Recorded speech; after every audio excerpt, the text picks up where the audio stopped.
What does it mean to be a happy fan of something? Well, in my case, I'm a fan of a lot of things, and when they consistently put out more things that continue making me a fan of that thing, I am pleased and the cycle continues. I mean, I went on record talking about how much I love the Resident Evil 2 remake earlier this year. Since then, I put a shit ton more hours into it to get an S+ ranking in all 4 campaigns and all difficulties. Some of the most rewarding game time I've had in a long time. The Resident Evil series continues proving itself as one that consistently delivers great content, as this year also saw the release of Resident Evil Village. Now, it was a game I only played once, but that playthrough was one I really enjoyed. It was just a really high quality game. In 2018, I got into the Devil May Cry series, and then 2019 saw the release of one of gaming's greatest games, Devil May Cry 5. I've put over 100 hours into both DMC5 and RE2 Remake, and I have no regrets over that fact because the games were just that fantastic. Now, why am I telling you this? Well, because the title of the video is Being a Happy Sonic Fan in 2021. This is a smaller video. I didn't really plan on making it, but we're in the position now where I'm working on the Sonic Generations video, but it's just not ready yet, and I don't want people to have to wait a really long time for me to only do one video this month after basically getting a new video every week this summer. If it's not obvious, a happy Sonic fan is something I haven't been in a really long time.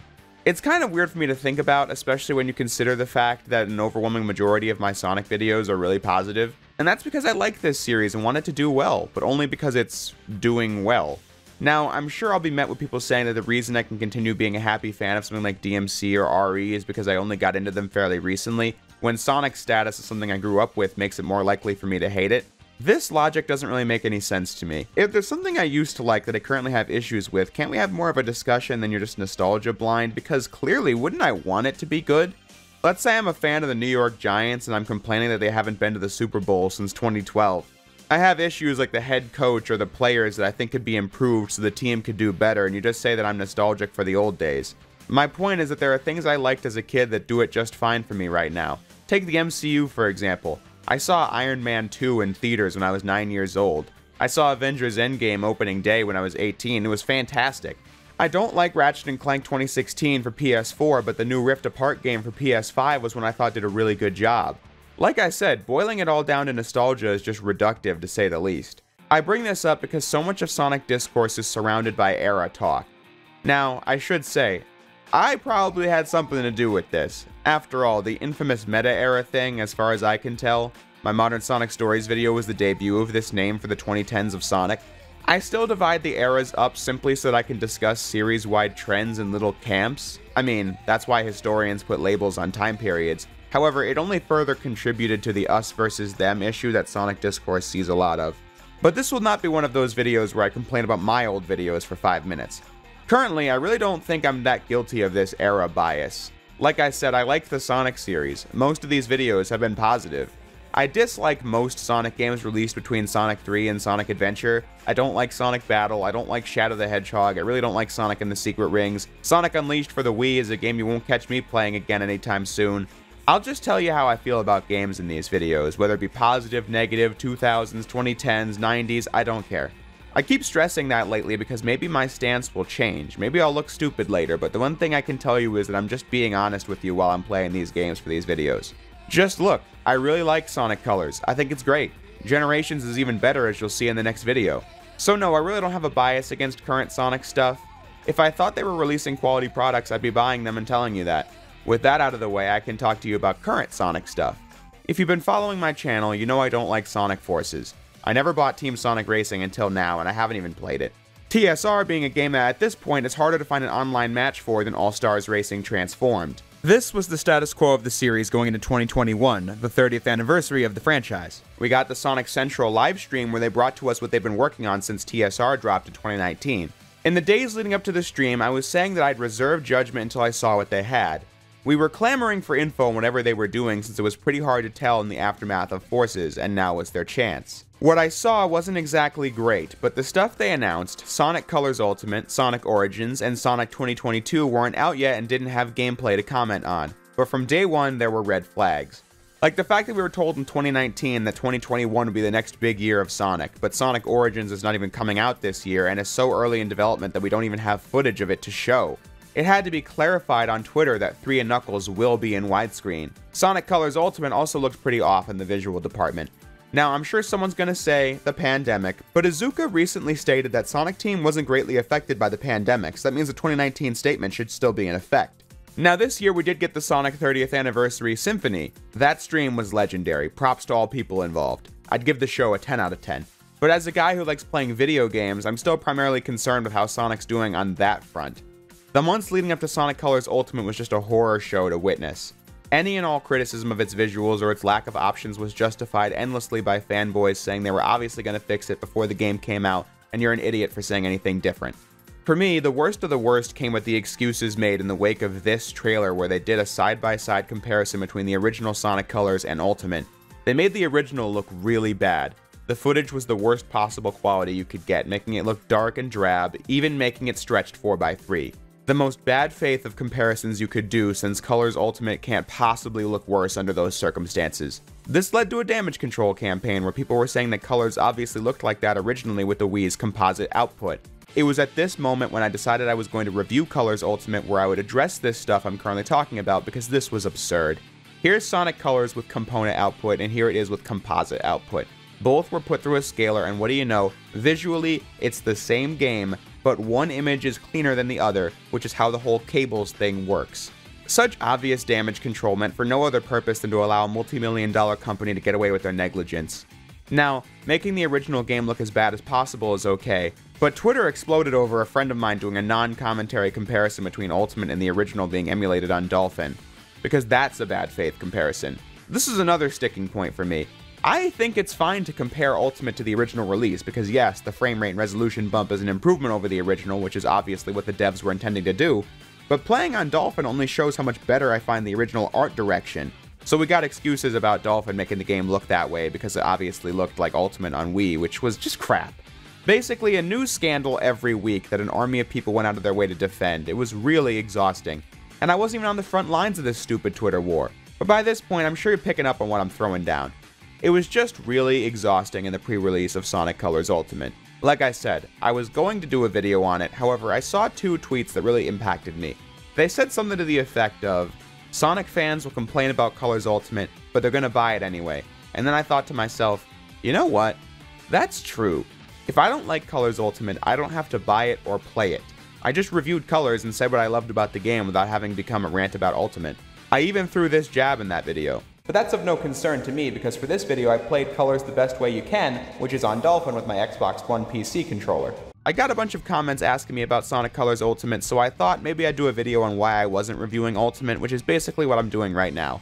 When the game did get to the press, it was exposed that the game was super unfinished with a plethora of bugs as well as audio-visual problems, although it got shockingly good scores from critics. I haven't played Ultimate, but I have spent hours watching my friends play it. Go watch King K and Retropolis Zone's videos. Those two videos tell you all you really need to know about how I feel regarding the final product of Sonic Colors Ultimate. A release that has far too many problems for me to spend my own $40 on. Given the track record Sega has had releasing the widely disliked Sonic Adventure DX or Sonic 06 or Rise of Lyric or any of that shit, you'd think another disaster would be avoided at all costs, but no. The discourse surrounding Ultimate has gotten so toxic to the point where we have to debate about which seizure-inducing Switch glitches are real and which are faked by some guy in an emulator. Yes, many of them are real before you comment saying they're fake. You can't get anywhere with this, so I'm out of this conversation completely. When Ultimate first got leaked, I was expecting Dolphin quality, but without the issues. That was it, and that was not what was released. Maybe the new features are nice, but I'll never know because I'm not playing it. It was just so upsetting for Sonic to do this again. I just have not been stoked about a Sonic release since 2011. Yeah, Mania was good, but besides that, every other game was either eh or garbage. It makes me sad, what can I say? I see games like Crash 4 and Rift Apart, and I think Sonic could be just like that, but they've consistently shot themselves in the foot for over 20 years now, and it's just disheartening to see. Kids will like it, yes, and that's good. Kids deserve to be happy, but they'll be happy about almost any game they play. I was about 06, and look how that makes people feel. Thing with Mario Odyssey is that it makes both fans and kids happy like most Mario games do. Not everyone loved the game, but the debate is not about whether or not the game was competently made, which it is for most Sonic games. Needless to say, Sonic 2022 has a lot of work to do if I'm going to consider spending my money on it. So yeah, back to the title of the video. I wonder if I even am a fan of Sonic or not, when it consistently makes me upset. Especially when other Sonic fans encourage you to stuff the criticism of things you don't like straight up your butt and give Sega your money because they truly, clearly, unmistakably, most certainly, incontestably, unironically, evidently, undeniably, love giving us quality products. Time and time again. Maybe I can't be a Sonic fan. But then, right on cue, something came out that showed me how wrong I was.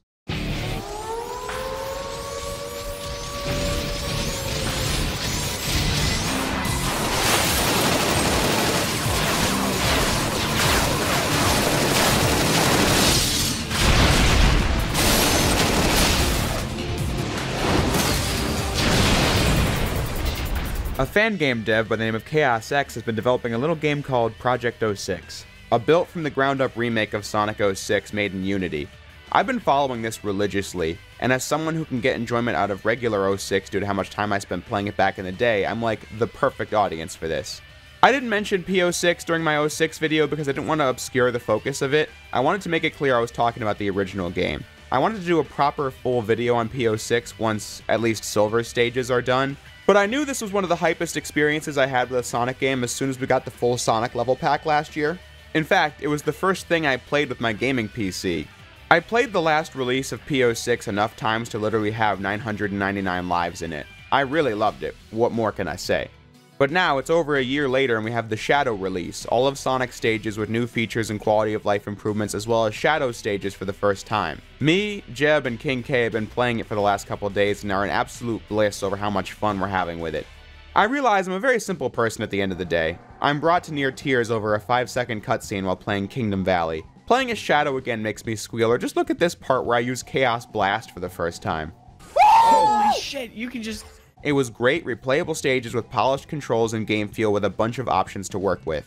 Damn, what a modern release. Of course, I do think there are some things ChaosX could change to make it better. First would be his opinion on Sonic Heroes. I mean, damn. But in all seriousness, I was thinking Shadow's mid-air punches and kicks could be a little faster, but I think it's fine the way it is. Shadow's longer homing attack range from the original isn't in the game at all, so I'd add that if possible. I definitely think he should add momentum-based physics for the characters while running. I saw a demo video of this on Twitter and I think it would be a worthwhile addition. I'd imagine it wouldn't be super simple, but since it's there for the spin dash and the slide, I think the game would be improved with it being there for the characters while running. I thought the hovercraft blowing up on contact with the Kingdom Valley towers was annoying. And lastly, I think Omega should be able to move while firing his lock-on missiles. And that he should do more damage overall. These things have probably all been considered, but I just wanted to share some things I thought could be implemented to make the game more fun in the next release, so it doesn't look like I'm sitting here blindly praising anything 06 related. I genuinely was grinning ear to ear for basically all my playtime, and I can't wait to keep going back to it, because this is excellent stuff.